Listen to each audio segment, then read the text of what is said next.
Projo itu dalam bahasa Sanskerta artinya negeri. Kalau dalam bahasa Jawa Kawi artinya rakyat. Projo kan singkatannya kan pro judi online, ya toh? Jangan disingkat. Saya hanya menyebutkan loh, yang nyingkat siapa? Projo kan singkatannya kan pro Jokowi ya. Iya. Relawan pro Jokowi. Iya. Ini setelah Pak Jokowi udah gak jadi presiden lagi, apa diganti nama jadi Bukan. pro Judi online. Saya hanya menyebutkan loh, yang nyingkat siapa? Ya toh? Jadi pemimpin organisasi pro judi online ini yang harus disikat dulu. Udahlah, semua udah tahu orang-orangnya cuma 5 orang paling. Di Indonesia dia ngatur cuma 5 orang. Udah ketahuan, banyak penegak hukum lah kalau itu. bukan urusan Kominfo ya. Bukan urusan Kominfo. Kominfo kan pokoknya mencegah. Iya. Kita sudah berbuat maksimal sesuai kewenangan kita. Kita kalau sesuai kewenangan Kominfo kita udah maksimal dong. Apa sih? Nah, kalau kita bicara Kominfo, apakah Menkominfo-nya tidak terlibat? Wallahu a'lam. Ya kan kemarin udah ditangkap tuh sama polisi itu, judi online nih. Kan udah ditangkap tuh 16 yang sudah digaruk sama polisi. Saya nggak tahu keterlibatan itu, tapi mosok sih sekelas-sekelas mereka ini orang-orang yang katanya nih kata polisi rekrutan dari luar. Ada beberapa rekrutan dari luar yang tiba-tiba diberikan wewenang untuk membuka tutup situs judi online dengan membuka kantor satelit, bukan di kantor Kominfo. Nah, ini kan yang jadi masalah kan kayak ini nih yang ditangkap 16 orang ini, itu harusnya dikeler tuh. Maksudnya yang ditangkap tuh, kamu duitnya kemana aja? Ke sini Pak. Yang di atasnya tanya, kemana Pak? Ke sini Pak. Sampai betul-betul mentok. Kalau memang ini sampai ke level menteri, tangkap menterinya, adili. Dia itu berdiri di tumpukan darah dan air matanya penderitaan korban judol. Mudah-mudahan ini Polri ya, lewat karyawan-karyawan Kominfo yang hari ini jadi Komdiji ini, udah menunjukkan keseriusan perintah Presiden. Tinggal Presiden nih, punya komitmen nggak? Jadi kita ingatkan Pak Prabowo bahwa orang ini berbahaya. Pembantunya yang satu ini, dia kena, dia nanti akan ketahuan uang judi online-nya itu kemana. Apakah uang judi online itu akan juga terus atau mendukung kegiatan-kegiatan mafia ini? Kalau ternyata duit judi online ini mengalir kepada ongkos-ongkos politik, ini lebih ruwet lagi nih. Ini paling repot nih, karena apapun yang bersinggungan dengan konfigurasi politik, sektor-sektor politik, biasanya itu akhirnya politisi-politisi ini merasa tersandra dengan kasus-kasus pidana umum seperti ini. Nah, kalau menurut saya nih, kalau memang ada Pak Prabowo memang ingin bertekad, pasang kacamata kuda, berikan wewenang penuh kepada Polri untuk melakukan penangkapan dan bongkar setuntas-tuntasnya siapapun yang terlibat. Mau menteri kek, mau iblis dari neraka jahanam kek, ya tangkap aja. Orang-orang yang bertanggung jawab terhadap regulasi judi online itu, hukum seberat-beratnya, rampas semua asetnya, miskinkan mereka. Dan kemudian beri kompensasi kepada korban-korban itu. Satu, kalau judol ini bisa diminimalisir, otomatis pemainnya kan sedikit. Korbannya juga akan diminimalisir. Nah, ini kan kalau sampai ada oknum-oknum kayak yang di Kominfo seperti kemarin itu, yang seharusnya punya wewenang untuk menyelamatkan rakyat Indonesia, tapi dia malah memperkaya diri. Ada jamnya Richard Mille. Wah, itu jam-jam mahal semua, miliaran harganya itu. Nah, kita berharap nih, bukan hanya sekedar penangkapan-penangkapan yang sifatnya selebratif aja. Jadi mudah-mudahan ini sampai ke pucuknya. Karena kalau di polisi itu, pemolisian itu kan ada follow the money. Dia akan ikutin tuh uangnya tuh. Berhenti di mana tuh uang? Nah, kalau kita bicara kementerian atau institusi negara, ya seharusnya memang yang biasanya paling pucuk itu biasanya ya kecipratan. Kita nggak tahu nih yang Kominfo nih yang udah ditangkap-tangkap sama polisi ini, ya kita berharap jangan berhenti di kerucu-kerucu aja. Tumbalnya itu jangan hanya kerucu-kerucu aja. Kemana uang itu mengalir, ya sudah pentokin aja di situ. Ya udah, itu garuk aja semua. Kalau memang sayang sama rakyat, mudah-mudahan polisi bisa membongkar itu. Karena orang-orang ini kan punya mulut semua nih yang ditangkap, dan dia nggak mau hanya dia yang dinyatakan bersalah, dia kan harus buka mulut. Kan biasa itu perilaku manusia gitu kan, jangan saya doang dong gitu kan. Ini uang saya ini bukan saya kantongin sendiri semua, ini juga saya nyetor ke atas, ya otomatis kan biasanya begitu tuh. Mudah-mudahan polisi bisa mendalami ini dan didukung oleh Pak Prabowo nih. Ya kan, polisi juga kalau nggak didukung sama presiden, dia pasti takut-takut kalau ternyata target akhirnya itu adalah orang penting misalnya. Nah, ini kan polisi juga manusia biasa yang perlu penguatan-penguatan secara konfigurasi politik. Ini komitmen Pak Prabowo yang sudah menjadi dicanangkan sebagai program utama ini harus betul-betul bisa diimplementasikan. Jangan cuma omon-omon, gitu loh maksudnya. Jangan hanya omon-omon doang. Ya udah serahkan ke Polri, udah tangkap sampai ke akar-akarnya, misalnya yang Kominfo nih, dia, aduh, ini kan kejahatan sindikasi itu kan tidak mungkin dia itu hanya dikendalikan oleh 16 orang, tapi bisa meruntuhkan, memporak-porandakan satu negara kan, kalau tidak ada orang kuat yang memayungi mereka. Assalamualaikum warahmatullahi wabarakatuh. Jumpa lagi dengan saya di Camp TV Channel.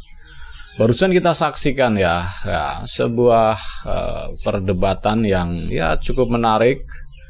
Di sini ada argumentasi dari Ketua Umum Projo Budi Aris Setiadi yang sekarang menjabat sebagai Menteri Koperasi ya. Dan waktu itu adalah di pemerintahan sebelumnya Budi Ari menjabat sebagai Menteri Menkominfo ya, Menteri Komunikasi dan Informasi ya.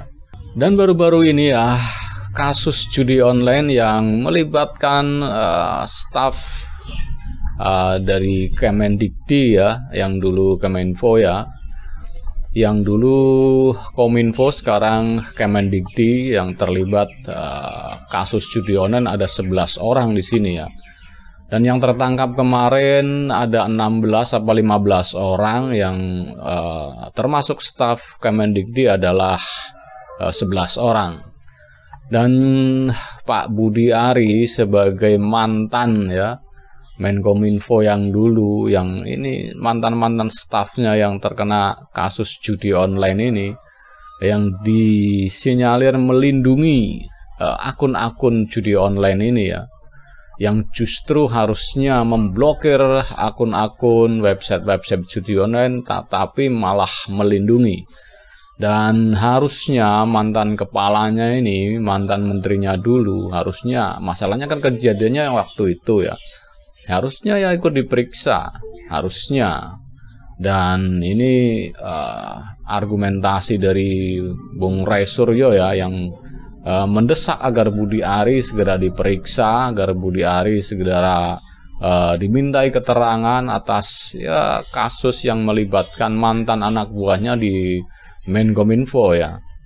Dan juga ada pendapat dari Bung Islah Bahrawi yang katanya mendapat informasi ya dari Polri ya. Kita tahu lah, Islah Bahrawi dulu kan aktif di dunia cyber ya, yang menangani kasus-kasus kasus-kasus terorisme ya. Islah Bahrawi kan dulu aktif sekali dan ya begitu dekat dengan kepolisian, dan mungkin informasi-informasi yang didapat dari Cak Islah, panggilan akrabnya ini, ya patut direnungkan dong, patut difikirkan bahwa memang perputaran uang judi online yang itu patut dipertanyakan aliran dananya kemana. Dan banyak yang berasumsi bahwa dana itu ya ada yang menyebut ke pilkada, ada juga yang menyebut ke pilpres, banyaklah asumsi netizen kan. Jadi netizen menyoroti itu semua bahwa dananya dipakai inilah itulah, ya wajar-wajar saja kalau netizen itu berpendapat kan. Kan mereka juga berhak berasumsi, melihat fenomena, melihat kejadian. Semua orang bisa menduga-duga, berasumsi, boleh-boleh saja. Tapi kalau menuduh ya jangan, kita juga nggak berani menuduh si A terlibat, si B terlibat. Tidak, itu yang berhak mengatakan itu adalah pihak kepolisian ya, yang sedang mendalami kasus ini. Dan tentunya kasus ini harus segera diselesaikan oleh, kuncinya adalah di tangan Presiden Prabowo ya. Apabila Presiden Prabowo tidak pandang bulu bahwa asumsinya adalah demi rakyat, harusnya kasus ini benar-benar tuntas sampai ke akar-akarnya ya. Dan ya kita tunggu saja dan kita kawal terus ya. Kasus ini akhirnya bagaimana, ujungnya bagaimana, kita harus selalu kawal terus. Bahwa jangan sampai ya kita ingin membangun bangsa ini tetapi kenyataannya malah yang di dalam malah justru menghancurkan. Ya contohnya seperti yang staf-staf Kemendikti yang sekarang ini ya, yang telah ditetapkan sebagai tersangka, dan bahkan kemarin baru-baru ini 2 buronannya yang berhasil lari ke luar negeri berhasil ditangkap ya. Dan tadi malam polisi sudah melakukan konferensi pers bahwa sedang didalami oleh kepolisian, bahwa kepolisian juga berhasil menyita uang sebesar 300 juta dan di rekening katanya ada 2,8 miliar ya. Nah, itu kan uang yang cukup besar, dan kemarin juga telah menyita 73 miliar. Asalnya menurut PPATK perputaran uang di judi online ini di tahun 2024 ini sudah mencapai 280 triliun, sangat fantastis sekali. Dan pada kesempatan yang lain juga Pak Budi Ari pernah mengungkapkan bahwa kalau seandainya tidak dibendung bisa sampai 900 triliun. Maksudnya dibendung-bendung bagaimana nih? Dibendung atau maksudnya di blokir atau dibendung, diamankan. Ini kan ada apa istilahnya multi tafsir ya, dibendung bagaimana? Pasalnya yang di Kemdikti aja ternyata melindungi sekitar ya lebih dari 1000 akun yang katanya sudah 2 juta sekian telah diblokir, tetapi ternyata masih ribuan yang berhasil dilindungi dan katanya sih menghasilkan dana sebesar 8,5 miliar ya per bulannya. Apa enggak dana yang begitu luar biasa? Ini kalau terus-terus dibiarkan maka wah sangat bahaya sekali bangsa kita ini. Apalagi kalau sampai para bandar judi online ini ikut menentukan kebijakan di bangsa ini sangat berbahaya sekali. Makanya kepolisian ini harus benar-benar bekerja ekstra keras, dan kuncinya ada di tangan Pak Prabowo ya. Seandainya Pak Prabowo membackup kinerja dari Kapolri, dari polisi untuk benar-benar mengungkap kasus judi online ini supaya tuntas sampai ke akar-akarnya. Harusnya Pak Prabowo memakai kacamata kuda ini. Jadi tidak melihat kanan kiri, lurus ke depan, fokus ke masalahnya. Siapapun yang terlibat, mau menteri, kayak mau jenderal, kayak mau ya setan dari alam yang kita nggak tahu, tangkap kalau bisa ditangkap dan harus sudah diungkap. Dan kuncinya adalah yaitu backup dari Pak Prabowo untuk membackup Polri. Supaya kasus ini tidak ada yang mengintervensi, supaya penegak hukum benar-benar bekerja dengan serius ya, dengan tidak ada tekanan dari pihak manapun, dan bahkan dapat dukungan dari masyarakat Indonesia dan Presiden Indonesia. Itu saya rasa hasilnya akan sangat luar biasa. Tetapi kalau ada intervensi dari pihak-pihak lain, kalau Pak Prabowo-nya kurang tegas, saya rasa polisi juga akan mentok tuh. Masalahnya kan udah bukan rahasia umum lagi, udah menjadi rahasia umum lah bahwa mafia-mafia hukum sedang berkeliaran di Indonesia ini. Yang bisa mengatur inilah itulah. Banyak ceritanya dan banyak kejadiannya soal mafia hukum. Kemarin aja kan di mantan pegawai kejaksaan bisa jadi Markus menyimpan uang sekitar 1 triliun di rumahnya, apa enggak? Wah, sesuatu yang fantastis itu. Satu orang Markus, maklar kasus. Berarti kan hukum di Indonesia ini sedang tidak baik-baik saja. Nah, bagaimana dengan pengungkapan kasus judi online ini? Ya, kita perlu ekstra keras, ekstra ordinary ini untuk mengungkap kasus ini, dan kita sebagai masyarakat harus selalu memantau perkembangan kasus ini. Apakah hanya rame di depan saja, ternyata 1-2 hari, seminggu, 1 bulan sudah tidak ada kabarnya lagi. Biasanya kan seperti itu. Di awal-awal iya seperti geledek suaranya, tetapi sehari, 2 hari, seminggu kemudian sudah tidak ada suaranya dan tidak ada kabarnya lagi. Bagaimana kelanjutannya? Sebenarnya kalau memang polisi dan pemerintah serius menangani hal ini, dari mantan staf Kemendikti itu yang 11 orang itu sangat mudah sekali mengungkapnya. Di situ kan ada barang bukti uang. Nah, uang itu larinya kemana? Setiap pemblokiran, setiap apa yang mereka transaksikan, uangnya lari kemana? Dan dari uang itu kan bisa ketahuan semua itu. Ya, kita tahu staf Kemendikti adalah manusia biasa. Dia tidak mungkin, kalau uangnya memang mengalir kemana-mana, pastilah akan membeberkan semuanya. Karena dia berpendapat masa yang menikmati semua orang hanya saya yang ditangkap. Kan pasti seperti itu manusiawi. Jadi kalau memang polisi memang serius pasti akan keungkap semua ini. Dan kuncinya adalah dukungan penuh dari Pak Prabowo sebagai presiden ya. Orang nomor 1 di Indonesia, dan tidak ada yang bisa menghalangi kalau presiden menentukan kebijakan. Harus siapa saja yang terlibat, mau saudaranya kayak mau siapanya, tangkap.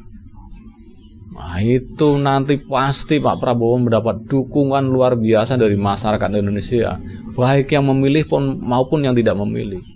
Baik yang sekarang pesimis ataupun tidak suka, pasti akan berbalik arah apabila Pak Prabowo memang benar-benar tegas menindak dan menegakkan hukum setegak-tegaknya di negeri ini. Itu udah pasti balasannya seperti itu. Tapi apabila Pak Prabowo-nya tidak tegas dan seolah-olah membiarkan, ya masyarakat Indonesia ya hanya yang memang memilih dia atau yang memang suka dengan Pak Prabowo. Tetapi apabila yang sudah pesimis makin menjauh, saya rasa begitu. Dan apabila Pak Prabowo memang tegak menegakkan hukum setegak-tegaknya, saya yakin 100% masyarakat Indonesia baik yang memilih Pak Prabowo ataupun yang tidak memilih Pak Prabowo pasti akan mendukung penuh untuk menegakkan hukum demi keadilan di negara kita. Masalahnya kunci dari segala ekonomi lah apa semuanya, kuncinya hanya di penegakan hukum. Apabila penegakan hukum itu tegak lurus, benar-benar menegakkan hukum, semuanya ikut akan menjadi bagus, ekonomi akan naik dengan sendirinya apabila penegakan hukumnya memang bagus. Oke, mungkin cukup sekian dulu ya reaction video dari saya, dan jangan lupa bagi Anda yang ingin berkomentar silahkan tulis komentar Anda di kolom komentar yang tersedia ya. Dan bagi Anda yang belum subscribe, silahkan subscribe supaya dapat bonus tontonan video terbaru setiap harinya dari Kem TV channel ya. Wassalamualaikum warahmatullahi wabarakatuh. Salam Baras.